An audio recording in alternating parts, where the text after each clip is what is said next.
Most people interested in African history know about the Ashanti Kingdom. But did you know that this powerful kingdom was forged through conflict? In a stunning turn of events, the Asante, popularly referred to as Ashanti, defeated the powerful hegemony of the Denkyira, a prominent Akan tribe in modern-day Ghana. Let's dive into this fascinating chapter of history and explore how the Ashanti Kingdom rose to prominence through strategic warfare. The confrontation between Denkyira and Asante is a pivotal chapter in Akan history, marked by dynamic shifts in power, military innovations, and strategic alliances. From the rise of Denkyira under Boamponsem to its eventual downfall at the hands of Osei Tutu and the Asante coalition, this period laid the groundwork for the emergence of the powerful and centralized Asante Empire that dominated the region in the 18th and 19th centuries. The Denkyira state rose to power through gold production and trade with Europe. In the 1690s, Denkyira engaged in wars to maintain open trade routes to the coast and continue trading with the Fante states and Europeans. Denkyira, alongside the Fante states, dominated trade with Europeans in western Ghana, while the Akwamu controlled trade in eastern Ghana.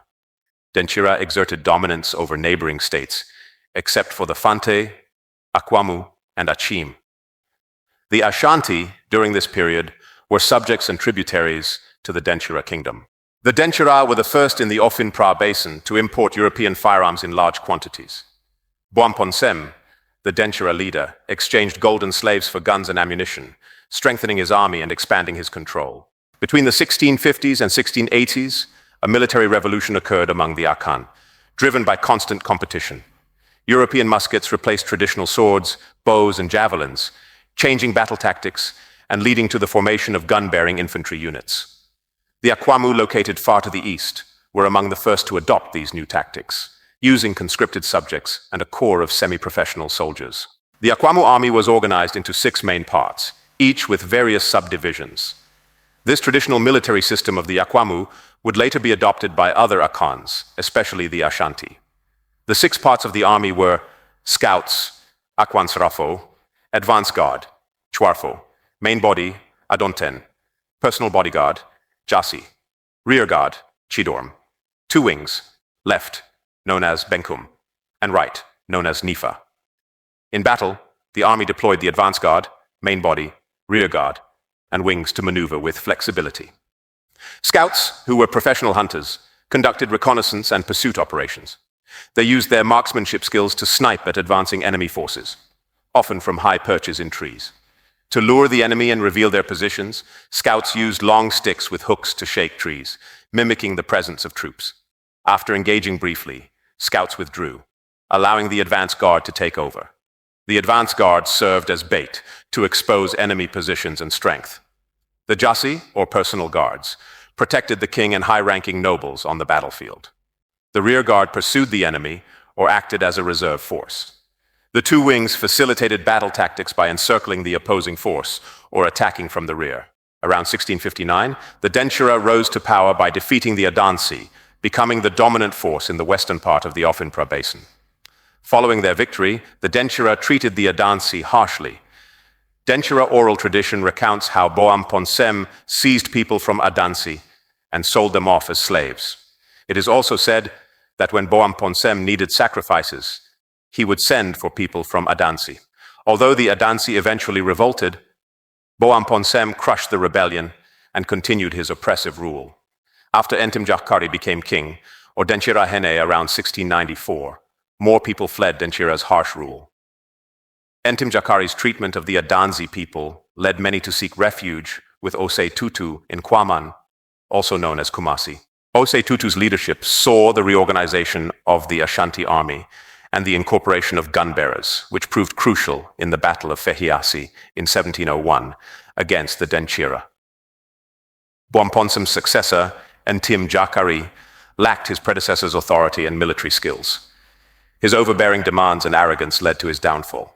Osei Tutu, returning from Akwamu, defeated the Dorma and broke free from Denkyira's control, offering sanctuary to those seeking refuge from Denkyira's harsh rule. Denkyira messengers arrived in Kumasi with a message from King Entim Jakari to Osei Tutu and his elders. The message stated that Osei Tutu had provided protection to a man who had committed a serious offense in Denkyira and fled to Kumasi. Additionally, Osei Tutu had stopped paying the annual tribute to the king of Denkyira since becoming the king of Ashanti, and had waged war against the people of Dorma, a subordinate group under the Denkyira, without permission. Because of these actions, the king of Denkyira demanded the following from Osei Tutu. 1. Fill the brass pan brought by the Denkyira messengers to the brim with pure gold. 2. Send a long necklace of precious beads to the king of Denkyira, symbolizing submission. 3. Deliver his favorite wife and the favorite wives of each of his provincial chiefs to the king of Denkyira. 4. Deliver his beloved child and the beloved children of each of his provincial chiefs to the king of Denkyira. Osei Tutu firmly rejected these demands, leading to preparations for war that culminated in the Battle of Feyiase. According to tradition, these preparations took 3 years, and Dutch records confirm a lengthy period of confrontation before the actual fighting began. During this time, Osei Tutu made strategic plans under the supernatural guidance of Komfo Anokye. Asante traditions recount that Komfo Anokye made a significant announcement during this period.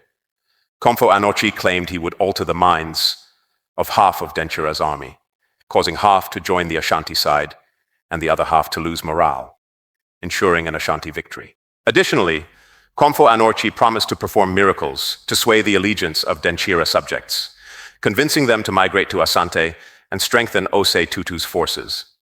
Remarkably, Anokye's predictions came true, with many Denkyira people moving to Asante just as he had foretold. These miracles, attributed to Komfo Anokye, are woven into Asante oral history to emphasize the inevitability and legitimacy of their success. While the supernatural elements serve to explain the events, they are grounded in documented historical occurrences which set a precedent for the later defections. Indeed, leading up to the Feyiase War, many Denkyira subjects fled to Kwaman, home of the Ashanti, to escape the oppressive rule of the Denkyira state. Ntim Jakari's increasing demands provoked resistance from various northern tributaries. Denkyira's struggle to maintain control led to widespread rejection of its authority.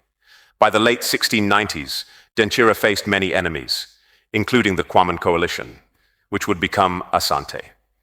Indeed, Dutch slave records show that by 1699, trade had dwindled due to the threat of war. In 1700, firearms were the most sought-after goods, and by 1701, Denkyira was engaged in heavy warfare with the Kwaman coalition. In November 1701, the Kwaman coalition and the Denkyira fought a decisive battle. The Denkyira forces, led by Ntim Jakari, advanced from Abankaseso, their stronghold, and advanced towards the Ashanti rearguard, which feigned retreat at various points. Before the clash at Feyiase, Ntim Jakari believed he was winning the war, having driven Ashanti forces from various towns. However, this was part of Osei Tutu's strategic plan to feign retreat and lure the larger Denkyira army into an ambush. At Feyiase, the Ashanti stopped and prepared for battle. The Denkyira, armed with various Dutch cannons and a superior number of small firearms, was confident in their victory. The Denkyira numbered over 100,000 warriors, while the Ashanti were a fifth of this size, about 20,000 strong. The bulk of the Ashanti army hid in the forest during various rounds of cannon and small arms fire by the Denkyira. The Ashanti wings emerging from the surrounding forest encircled the Denkyira and engaged in close quarters fighting. This reduced the effectiveness of the cannon and small arms of the superior Denkyira army. The Denkyira panicked and were eventually routed by the advancing main body of the Ashanti army. Ntim Jakari was killed, and the remnants of his army fled south. Osei Tutu's forces sacked Abankaseso, the stronghold of the Denkyira, taking its accumulated gold. Ntim Jakari, a key figure whose fate remains a mix of fact and legend, captured, or according to some accounts, killed during the battle, Ntim Jakari met his end in a way that underscores the era's brutal realities and intense rivalries. Jakari, a leader with unwavering faith in Denkyira's victory, was found by the Juaben Asafo, one of the factions of the Ashanti army, playing a golden Owari game with his wife, oblivious to the battle raging outside. This attests to Ntim Jakari's belief in his army's ability to defeat the smaller Ashanti army. Certainly a tragic case of hubris. Various stories detail his death. One recounts how the head of the Juaben faction himself subdued Jakari after a fierce struggle, bringing him to Osei Tutu. In a final act of bravery, Jakari requested a public execution before Osei Tutu. After drinking a gourd of palm wine, he voluntarily laid his neck on the executioner's stone. Another version states that the Dwaban Asafo killed Jakari on the spot, with a man named Adakwa Yeadam delivering the fatal blow. His last words, Esah Inti, which in Akan means because of war, highlighted the conflict that united the Akan city-states into the Ashanti Union. Following this victory, Osei Tutu, along with Komfo Anorchi, quickly consolidated their power. The creation of the Golden Stool, also known as Sikajua Kofi, and Osei Tutu's installation as the first Asantehene became the most iconic symbols of the new order and unification.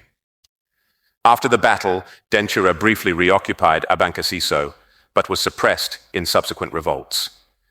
Denkyira remained a rebellious subject of Asante until the early 19th century, when it joined the British insurgency against the Asante. Today, Old Denkyira has disappeared from historical view, with its ancient settlements erased or supplanted by later occupations. It is worth noting that the Denkyira had large repositories of gold. There is evidence of extensive gold mining along the Ofin River, indicating the great wealth extracted by both the Denkyira and later Asante rulers of the area. The Achim were the only Akan state that openly sided with the Denkyira against the Ashanti. As a result, they not only suffered losses, but also faced the anger of the Ashanti. 2 years after defeating the Denkyira army, the Ashanti military turned their attention to the Achim. The Ashanti won a decisive victory, forcing the Achim to sue for peace. Peace was granted on the condition that the Achim become subjects of the Ashanti and pay 2,000 bendas of gold, worth over £1 million today. 2 Achim chiefs were taken as hostages by the Ashanti to ensure payment before the Ashanti army withdrew to Kumasi. The Ashanti kingdom continued its war of conquest against other Akan city-states. In 1717, Osei Tutu himself met a tragic end during a war against the Achim. Underestimating their numbers, he went into battle without his usual protective charms and armor. While crossing the legendary River Pra, he was fatally shot by Achim snipers hidden in the dense forest. Osei Tutu's last words, Anka Minima, which translates to "if only I knew," reflected his misjudgment of the confrontation with the smaller Achim army.